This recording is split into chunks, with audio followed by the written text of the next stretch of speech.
Welcome back to the High Value Man Conversation. This is episode 21 with a special guest, Jonathan Rios. Jonathan is a licensed psychotherapist, author, and men's coach. He hosts a 3-day immersive event in the North Carolina mountains, and he takes men through a series of evolutions to push them through their limits. Man, Jonathan and I connected because he is an all-around badass. He's taken his ministry out into the world and helping men break through their own problems, build a strong tribe, and really develop a strong sense of mind, body, and spirit so that they can become the leaders and men they are designed to be. What I love most about this conversation is Jonathan and his wife have fostered 13 young boys. They are truly living, walking, and talking the talk, being the examples, the leaders, and the lighthouses that this world needs. Guys, this is an episode you're going to want to pay attention to. Let's hop in.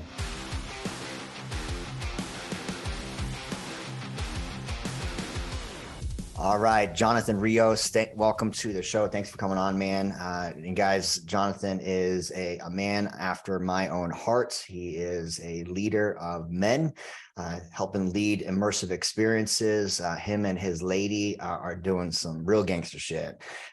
Maybe a little bit crazy too. We were just talking about, before the episode, but they fostered 13 young boys, which is in itself a powerful mission statement to who you are. He's a father of 4 daughters, correct? Yep. Four daughters. He's a licensed psychotherapist, author, and all-around adventure junkie. Jonathan, welcome to the show, brother. Thanks for having me, man. I'm pumped. Yeah, I especially reached out to you because of your in-person immersive experience. So you call it the Primal Course. It's a 3-day live event that you host in a spot that you can't tell until people get into it in North Carolina. It sounds awesome. A lot of fellowship, some hard shit, leadership, all that stuff that dudes need. But dude, before we get into any of that, tell me more about you. What got you into helping men? And then we'll see where the conversation goes. Yeah, man. Well, I don't have a fancy story as to how I got into helping people. It was mostly just digging inside and paying attention to desire, right? Noticing I was kind of drawn to the struggle, people who were messy, whether they were struggling relationally or with addiction, or just struggling, like stuck in a 9-to-5 grind and couldn't get out of that loop. So I just naturally drifted towards, I cut my teeth working in addiction treatment centers, primarily men. It's about 90% men. I've worked with sex offenders. I've been in the prisons. I've worked in foster agencies. So, just being around the block, seeing, successful business guys who are also heroin addicts versus young buck 20-year-old dudes who are just lost in life and lacking, let's call it lacking goals, motivation. So I've been around the block, man. And I kind of landed, I'd say the last 3 to 5 years, I really just started noticing we've got to get the men. Yeah. We've got to really get if you get the man, you get the household. Yep. So I do work with some families, and typically I end up working with dad or the father figure, because he's the crux issue. If we can get him in good working condition from the top down, right? So, yeah, man. And selfishly, I'll say this: I've got 4 daughters. I also started thinking, like, practically, functionally, my girls are going to be women. And I need men to marry my girls. I'm not going to give my girls to a boy, right? I'm not gonna pussyfoot around issues. I need a man to step up to the plate before I pass my daughters off, right? So wow, that's where I'm at. I love that, man. And that is such a powerful, powerful mission, to make your mission your own mission, but also think about the legacy and the impact you're leaving behind for your families.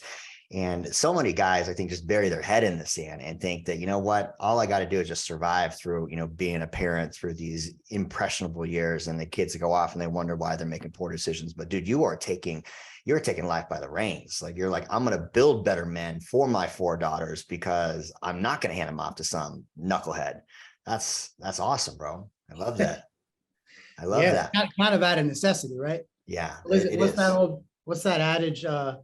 necessity is the driving force of innovation. Truth, absolutely, man. And we do need it. We need men stepping up in every single capacity, at home, in businesses, in the community, around the world. But I want to pull on a thread that you mentioned a little bit, the addiction treatment centers. And you say we're primarily men, 90% men. I know this is a deeper topic, but why do you think so many guys end up going to vices? I think we live in a time. Well, let me lay a baseline. I think we're the weakest generation that's ever existed. Okay. We live in a time of severe luxury and entertainment. We live in extreme decadence, which is basically moral, spiritual, physical decay because of excessive indulgence in the entertainment and the comfort. So that produces weak, soft men, right? It also produces men you're just inundated with so many options that men are kind of overwhelmed. Right. So they don't know what mission to choose. And when a man doesn't have a mission, when a man isn't living an adventure, then he's gonna grab hold of pleasure. He's gonna grab hold of short-term pleasure or anything that might dull the pain, because there's a soul pain, bro. Yes, man. There's a soul pain. We all desire to live a life of meaning and adventure. That will not go away. That won't go away. So you have to medicate. Sedate. We got to medicate through Netflix or through heroin or through high risk sexual activity, whatever, to placate that need, but it won't go away. So what I love seeing, man, I love seeing guys wake up to the adventure, to their design, to their gift, man. Like God puts people on the planet, and your body, inside of your body, is a gift, right? So we got to get in touch with that stuff and get guys moving, because a lot of guys think they're just a waste of space, or they think they're just an accident, and it's heartbreaking, but yeah, we need a real awakening. Yeah. And so what I hear you say is the reason why so many addiction centers are mostly men, why so many men suffer from vices, the drugs, the drinking, the distraction, the pornography, the masturbation, the sedation, the castration of the masculine spirit, all of that. The reason why it is men is because men need their purpose. Men need to know their design, and there's too much comfort, too much complacency, and too much easy distraction that's keeping us off purpose, off track. Dude, I love that. I love that, bro. There's one more thing I would chime in with, like, for anybody who's listening. I mean, I struggled heavily with binge drinking and substance use for years. And for me, I was always pretty mission focused. Like my goal was to play professional soccer. I played D1 for 4 years. Then I played in Europe for a while, minor league stuff, nothing crazy. But I was always mission focused. The problem with me was curiosity kills the cat. And just dabbling with stuff, rather than realizing that stuff was a hindrance and it was derailing me from the mission. So for me, it wasn't lack of mission, it was lack of focus. Right. But I did get back on track, and here I am. Yeah. I always find that it's the people that have dabbled, that have experimented, that have fucked around, that have a messy past. I'm a messy past guy. And you either choose to stay in that messy past your whole life and not live your potential, or you take that mess and you turn it into your ministry. And those are the guys that can speak to the hearts of men that are struggling with addiction and vices and everything else, because you know the shoes they've walked in. So I love that, man. I love that you got that messy past. We all need it. That's it, man. I love it, bro. All right. So I want to hop over to this primal course. I know we're going to take the conversation a few places, but I know you don't want to give too many details because the experience in itself is really powerful. But what happens when you bring a group of guys, a fellowship together in a new experience? There's adventure there. What happens to them as a whole? Just speak to it a little bit, and then we'll pull in the thread. Yeah, man. Well, for me, bro, I mean, so my background is in clinical psychotherapy. So I've been running groups for close to 20 years. For me, I just noticed pretty early on, unless you push men physically, they tend to zone out, right? You can't just sit in a powwow circle for that long. Right. So I started just implementing adversity, and then the guys would organically start to get raw and open up. So that's one component. Is the primal course, we challenge men physically. We're summiting mountains. We're teaching hard skills. It's not just hype it's not all psychology. We are teaching mindset and confidence in facing fear, but there's a physical engagement. There's an embodiment component. And then, yeah, man, like we're digging into each other's stories, getting to know each other. Most men, bro, have never told their story in chronological order. I mean, people, they share little bits and pieces, but when you hear another bro sharing his stuff in chronological order and you resonate with that, it just makes it easier for you to share your stuff.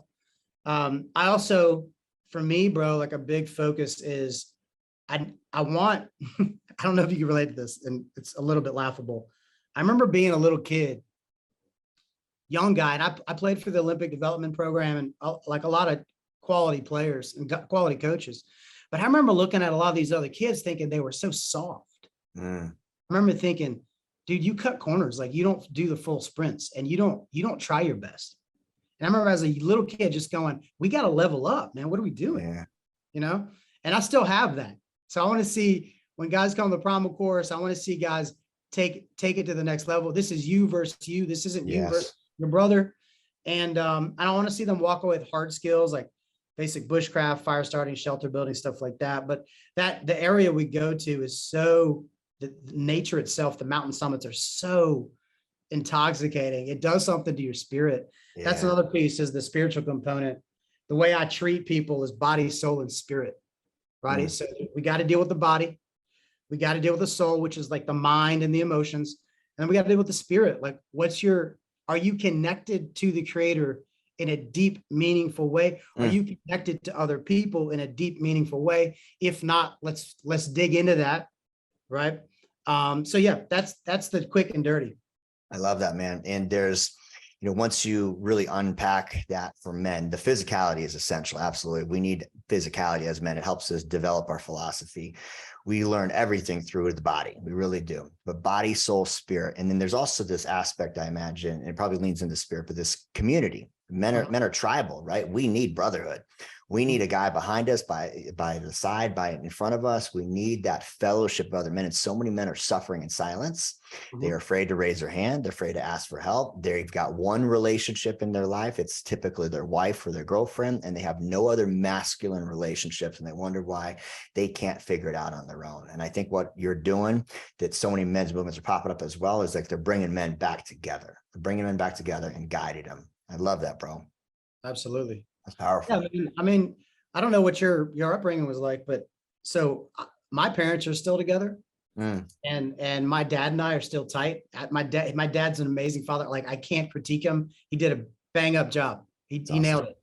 So I have a deep sense that I need to give what I was freely given. Wow. Right.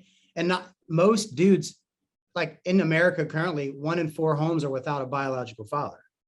Most dudes didn't have a steady dad or father figure in their life. And it's hard to calculate what that does to you. Yep. You know what I mean? Yeah. So man. part of this, man, part of my heart and my objective is just to give away what I was given and try to be that for other people. Bro, I love that. You are now the second person that I know that's in my circle that came from a great upbringing, that is proud and loud about it. And literally my second person that I know inside my circle. The other one is a relationship coaching team that my fiance and I have been working with for the last year. And their parents, her parents, are still together, 20 something odd years of marriage, like gangsters, and they have produced, an offspring of badasses. And they said the exact same thing that you said. There's so many people that didn't have a strong upbringing growing up, and it's my responsibility to go out and share with the world. I'm on the other side. I was brought, my biological father was deadbeat. Second father figure was a drug addict, that is a needle in his arm. Third father figure was abusive and lying, cheating, and stealing the entire relationship. And so my father figures as an only child were lie, cheat, steal, take care of yourself, be selfish, don't trust other men. And that was my model for so many years until I was like, you know what? I got to change it. And so it's been the mission to start building tribe, building better relationships with men. But all that work began with me. Wow, man. Yeah. Well, you've come a long way, bro. And it looks like you got a quality crew around you too. Yeah, dude, I'm blessed, but it's nonstop work. And I think that this too, is like, once you serve that one guy, we start to get addicted to it. We start to feel like this is the reason why I'm here on the planet. This is my purpose, my mission, to help other men create that light bulb moment where they see that, holy shit, I can achieve anything I want if I'm willing to put in the effort. And as long as I got a strong community around me. So I love it. Absolutely, man. Yeah, bro. I'm a believer. I'm still best friends with my best friend. We met at 14. We're still tight. The dude, he has 4 daughters. I have 4 daughters. It's great. Wow. But just having that brotherhood most of my life, it's hard to articulate like what that feels like and what that does to you. But I mean, I've had that in my corner, and it's a game changer, man. Yeah. And I think that, we can both speak to, and I'd love to hear your perspective on this, the guys that are missing that brotherhood, that are missing the body, soul, spirit connection. What does their life typically look like? It's funny, man, because I know quite a few men you're describing the Lone Ranger, right? And one of the things I run into, and you'll have to let me know if you see this, but so at my practice, I'll see anyone from a soccer mom to a high-end CEO, multimillionaire. When I see these powerhouse guys who are Lone Rangers, but also high status, typically what I notice is because they're high status, they don't allow anyone else to speak into their life. I think that the status qualifies them in other categories. Insulates. So yeah, I don't know where I heard this, but it's like, you're like a 7-figure income earner, but you're a minimum wage dad. Yeah. Right. Yeah, that hurts. That stings. So part of the Lone Ranger thing is, I think guys who are like highly motivated and competent in certain areas, they don't think they need other men. And I can relate to that one the most. Like I don't need anyone to remind me to work out. Right. I don't need anyone to tell me to do my budget. I don't need anyone to tell me to work hard. Like I push myself. But I got to be reminded of is like, no man is an island, and iron sharpens iron. If I want to be sharp and not self-deluded, a lot of people are deluded. They think they got their shit together. Yeah. But you can only know that if other wise sages and warriors can look you in the eye and confirm it. Yes. Yes. Right? Yes. Otherwise, you're just thinking you're the shit, and your wife, meanwhile, doesn't even want to be around you. Right. And that's typically when they pay attention. That's when they raise their hand, is when divorce, diabetes, death, or bankruptcy is knocking on the door in some capacity. It's when the worst of the worst happens. And so many of these Lone Rangers, the wolf, the single wolf, all of these guys that are thinking that they can do it on their own. Right. They don't pay attention until life gets so bad that they start realizing, oh my God, I've had the wrong perspective. 100%. The other ones that I see as a pattern are guys who, because they've never been part of a tribe or a team or whatever, they feel really insecure being around other men who are high performers. Like the crew you run with, you guys all seem like high performers, strong, like guys who know what you're about. You're on mission. You're all physically fit, stuff like that. For some guys, that's very intimidating. Sure. And let's be honest, bro. Alpha type men, I realize that's a broad word. Sure. Alpha type men don't want to hang out with beta men. Right. I mean, like varsity football players don't want to play against the JV varsity team. It's not a challenge. Right. Well, it's not even varsity and JV. We're talking about varsity players playing with the band team. Like it's a different sport. It's a different sport, and nothing against if you were in band. But as a whole, so what I hear you say is, the insecure man, and I call him Pam. He's that passive aggressive man. He's the nice guy. He's the guy that avoids conflict and confrontation because it makes him feel insecure about his masculinity. He doesn't have strong relationships with other men because he didn't have growing up. That was me. I didn't have strong relationships with men. I didn't trust men. And so I look through the lens of jealousy, criticism, and judgment. I say, you know what? They don't have everything figured out. And I don't really want what they have. They're just uber aggressive and uber masculine and yada, yada. And so I built this whole story around what other men were, rather than realizing that I actually just wanted to be a part of the tribe. But to sit on the other side as that inferior man, that beta man, that unfinished man, the truth of the matter is you will always be there unless you get initiated in the tribe. You need other men to welcome you. Just like you said, you need the sages, you need the wise men to say, yes, you're one of us. Now I'm going to cut you. I'm going to put you back into the world. I'm going to show you how powerful you are, but you need that support of other men. Otherwise you stay isolated your whole life. Here's a simple story just to highlight that, what you're talking about. Like a year ago, one of my old professors in grad school, he was giving a lecture in town. So he reached out and invited me to come. And I really liked this professor. So I said, yeah, I'd love to come. He's like, in fact, why don't you just come? Let's get breakfast before I speak. So I went and got breakfast with him and we had a great conversation. And after he was done with the lecture, he came up to me to say goodbye. And he was like, look, man, I just want you to know, I had a really good time talking to you this morning over breakfast. Just really love your spirit. How about you and your wife come to my house and my wife and I will just cook you dinner. And I was, as he was saying it, it felt really good. Yeah. Right. Because when someone that you esteems Yes. you, it does something to you. It's hard to articulate it. Mm-hmm. It's affirmation, it's validation. And that just really stuck out to me. And one thing I want to encourage your listeners on, man, is like, bro, we all have an ego. Doesn't matter who you are. We all have pride.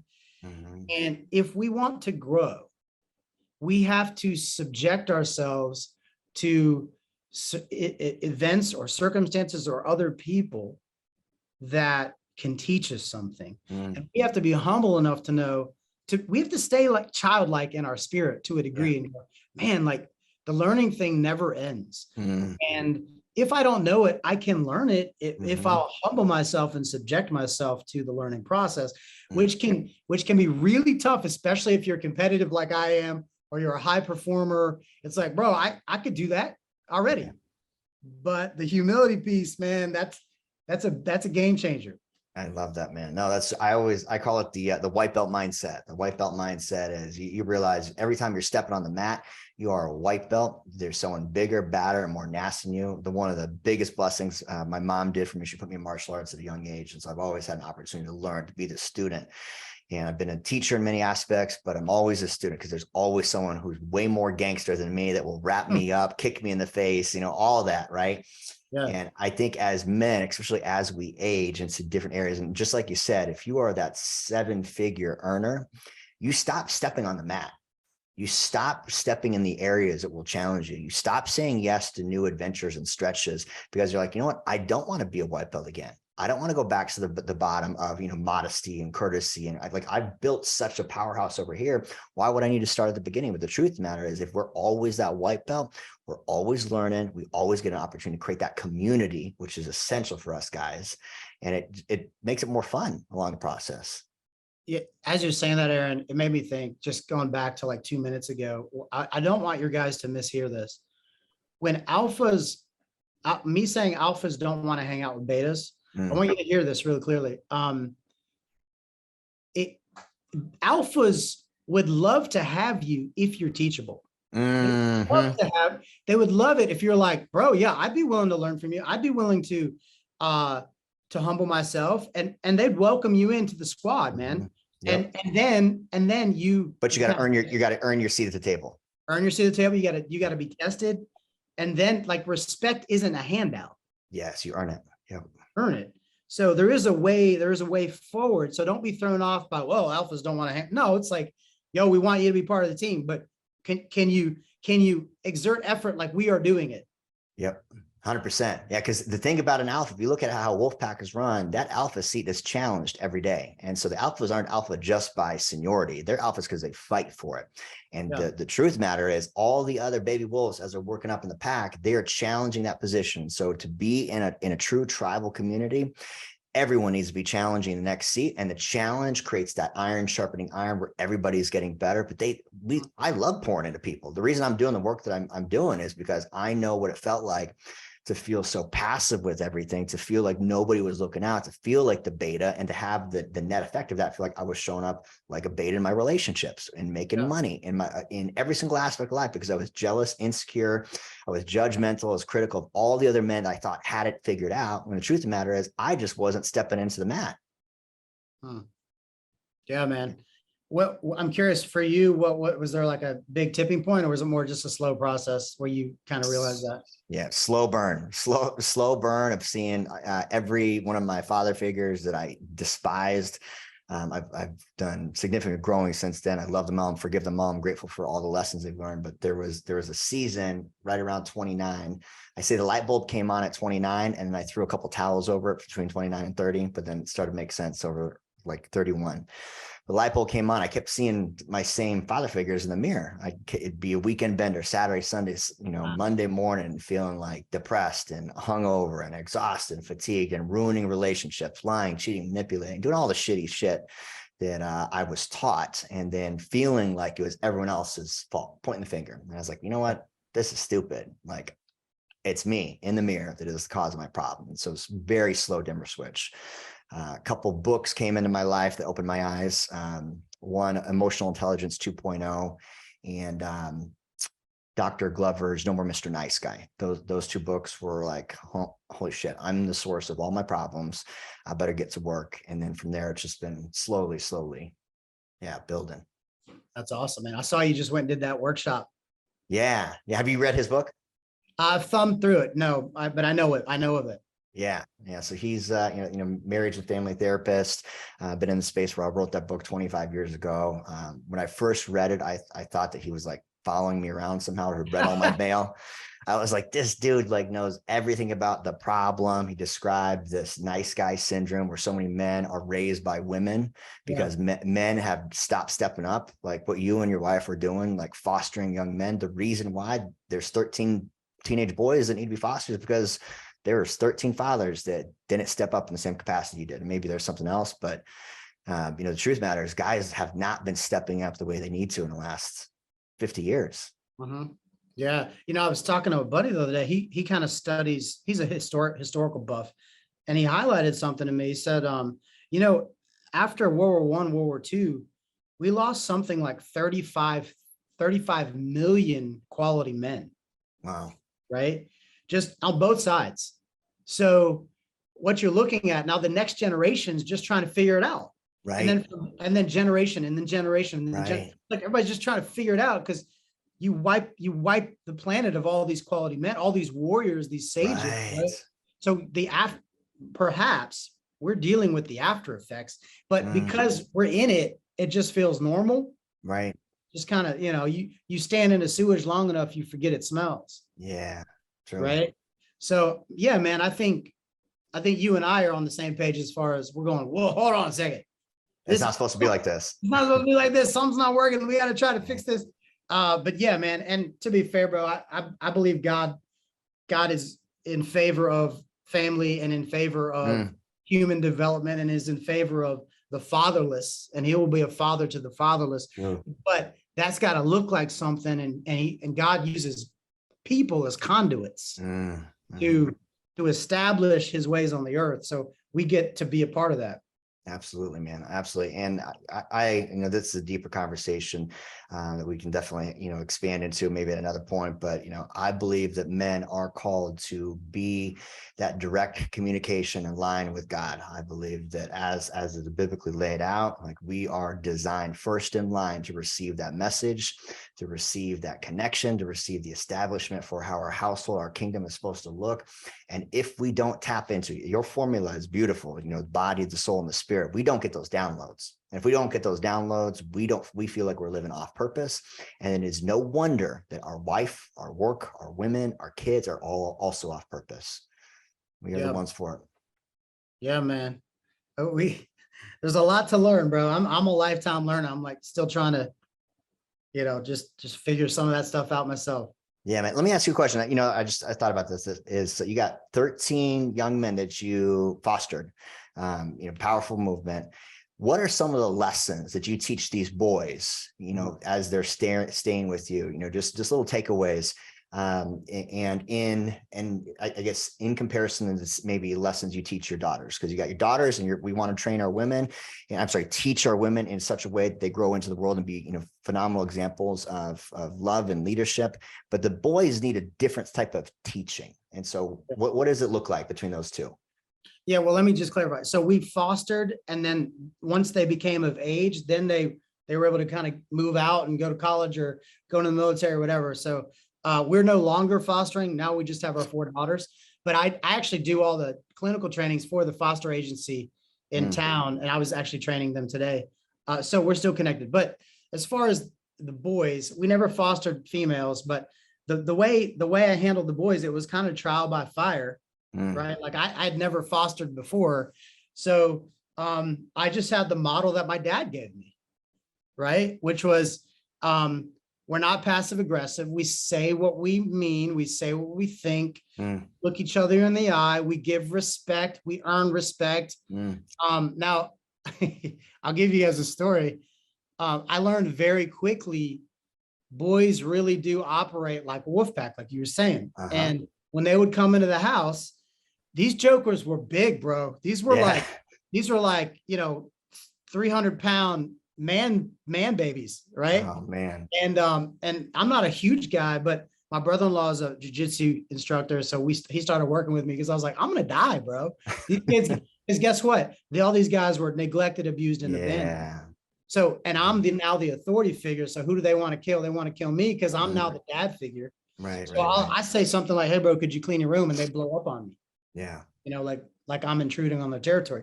So anyways, long story short, I learned when they came into the house, when they first got there, I would like walk them around, kind of just treat them like an adult. And I'd take them into the garage and we do a little workout together.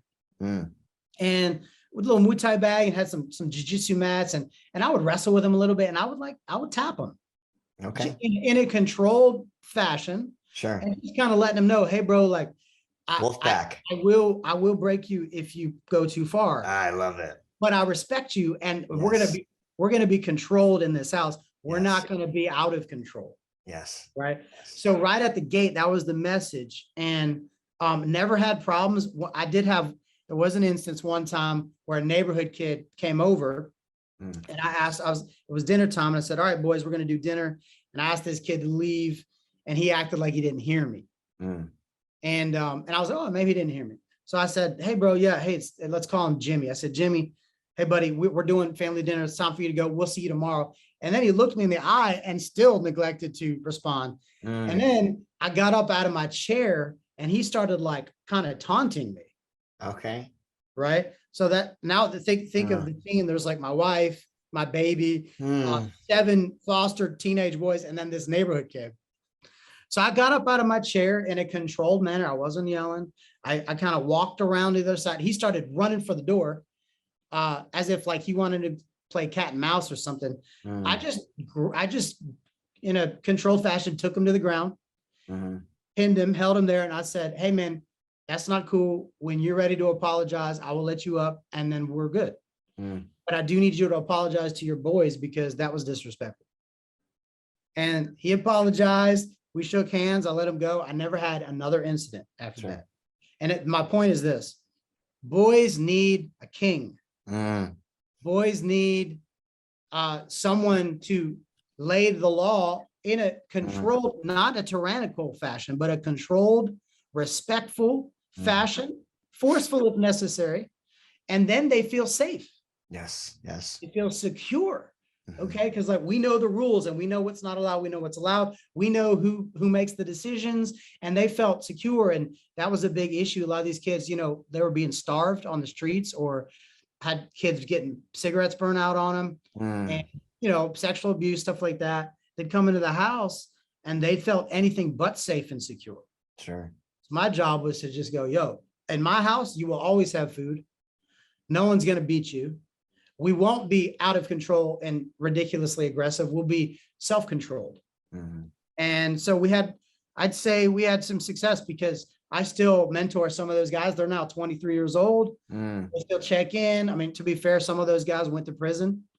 So it wasn't 100% success rate, but you do what you can. And yeah, it's good to see, you know, sometimes you're laying down seeds. You don't see the fruit for 10 years, 20 years. Yeah, man. Yeah, dude, that's so much there, man. And first off, Jonathan, I appreciate you for taking on that burden, sharing that cross. That is a beautiful responsibility. So much to unpack there. You know, the truth of our masculine journey as men, though, we really do need physicality. We need that. We need that conflict. We need that confrontation. It helps us also understand our own ability to throttle aggressiveness. Every boy when they hit 12, 13, that puberty age, like we have that internal drive, that aggressiveness. We don't know what to do with it.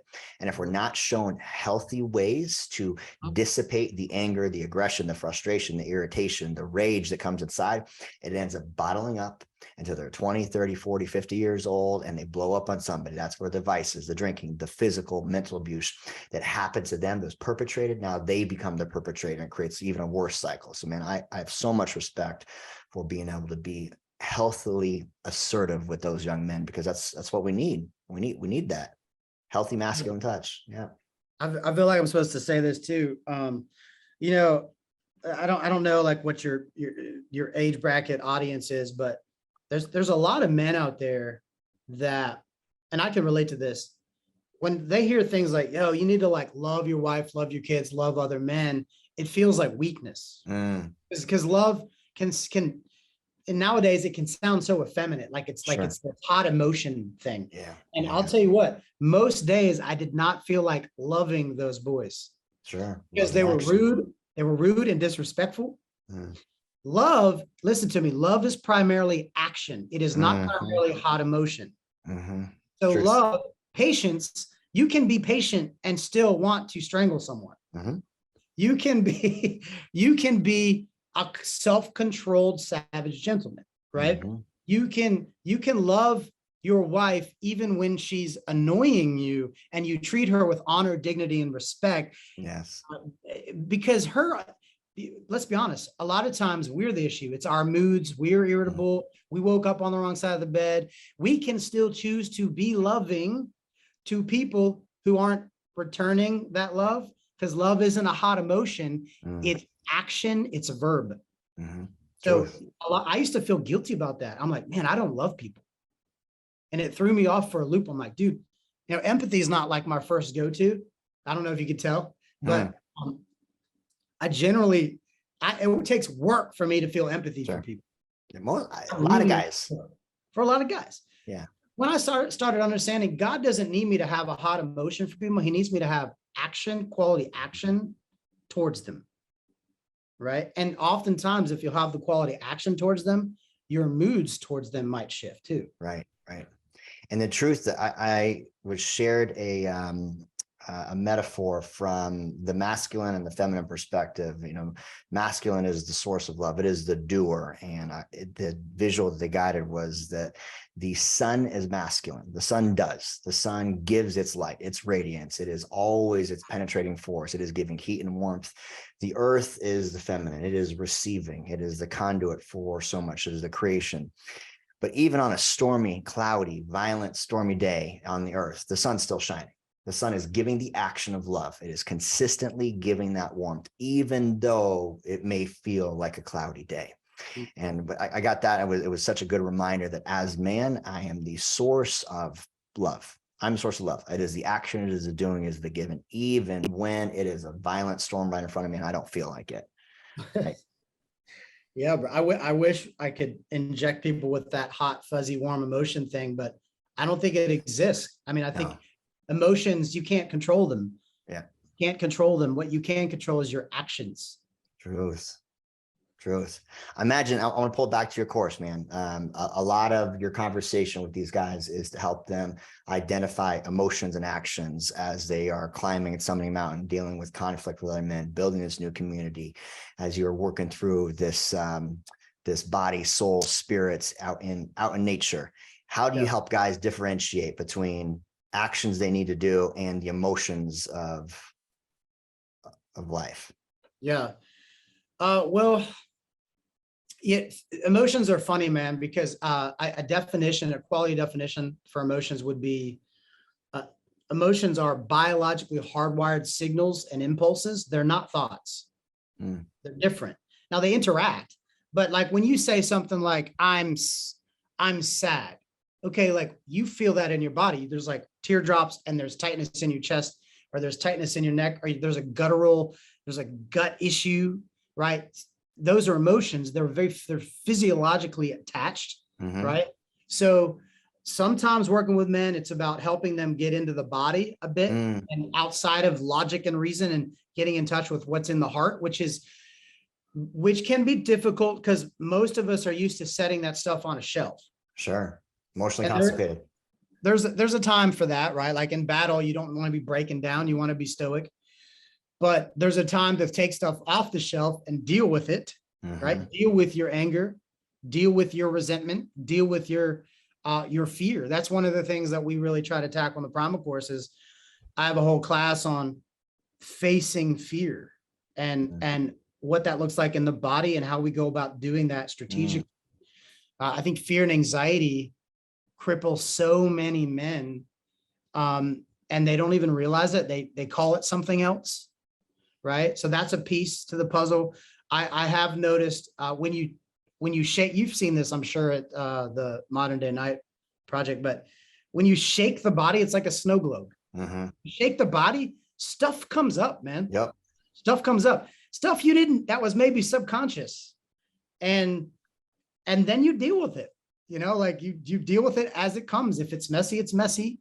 But if you don't shake the body, a lot of times that stuff stays dormant. Right. But I'll give you a sample from some of my clinical experience. It's very common for me to meet with clients who they'll have a traumatic car wreck or a fight or something, and stuff starts to come out of them that they didn't know was in there. And the snow globe got shook and stuff fell off the shelf, and now it wants to come up. But we're really good. Most of us are really good at shoving stuff down. I mean, case in point, bro, if you and I are watching a sad movie tonight and my wife, your girlfriend, they're on the couch next to us and it's a sad scene and we're feeling tears come up, we're really good at like, let me just hold my breath. Let me hold my breath and swallow it so that I don't cry. And we shove it down. Yeah. But because we feel like it's weakness. Yeah.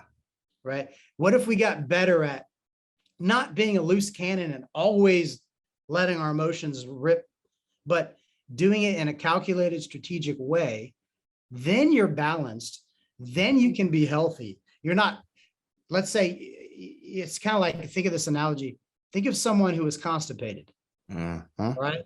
Eventually you go septic and you will die. You need a bowel movement. Yeah.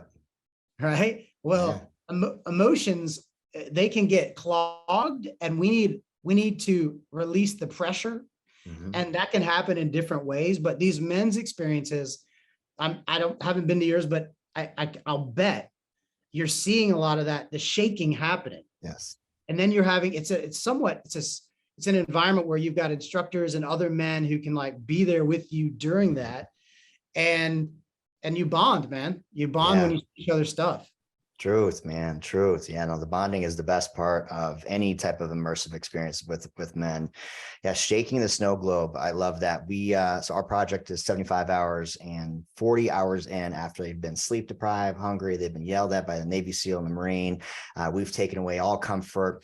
We put them in a room and we have a conversation called Toxic Cognitions, where we talk about the worst thing that ever happened to us. I start, and it goes around the instructors, and then we give everyone an opportunity to share, and they share their story, bits and pieces of it. And we guide them through a series of questions, and it opens up things they've never talked about, never shared before. And then it creates space. And then in sharing, they realize it didn't kill me.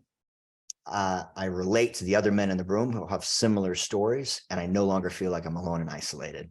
And right there is where the bond really, really happens and formed. And after that, they come out, they're tighter, the communication is better, the leadership's better, but it just gives them that space to where, just like you said, that emotional constipation is no longer creating sepsis inside the body. Now there's a little room for health, which allows them more room for happiness, gratitude, fulfillment. And of course, it's not a one fix all. Like you probably know, it's after they, get it out into the light, they need to continue doing the work, not just keep repressing and stuff in it, but it's phenomenal, man. That's probably my favorite part of everything that we're doing, is just seeing the light bulbs come on in these guys.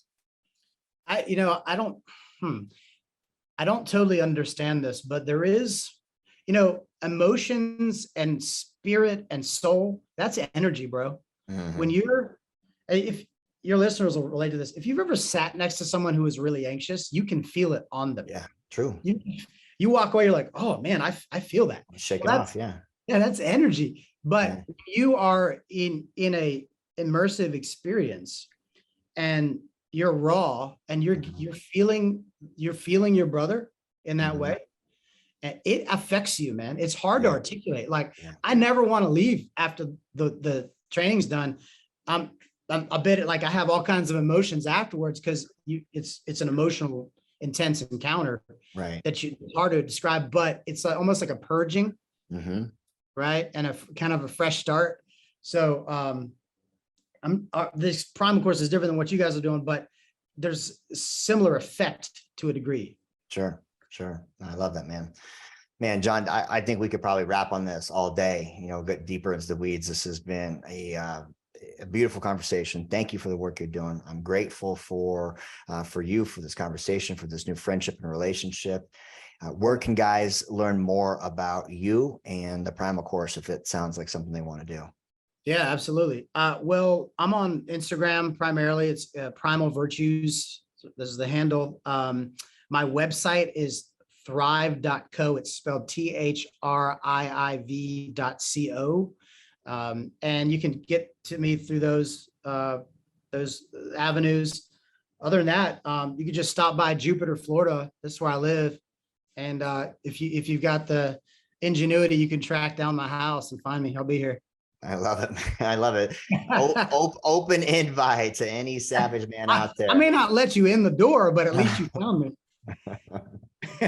I love that, Jonathan. All right. So I will make sure I put all of those contact points in the show notes. Guys, please go give Jonathan a follow and a like over on his Instagram page. Check out his website. And if immersive experiences out in the woods to overcome whatever limiting beliefs you might have to build a strong tribe of brothers is something that you want to do, please give him, please reach out to him. And if anything, hopefully this conversation inspires at least one man out there that can do a better job in leading not only his family on the forefront, but taking on a bigger bite. I think responsibility is what helps men grow. And I love talking to other responsible men that are not only taking on their healthy share of responsibility, but then taking on the burdens of other men that have left the responsibility behind. That is a valiant effort. It is truly our divine purpose, I believe, as good men. And bro, I'm just so grateful for you. Thanks, brother. Right back at you, man. I appreciate you having me on. Pleasure. All right, my friends, much love, many blessings. We'll see you on the next episode. Boom.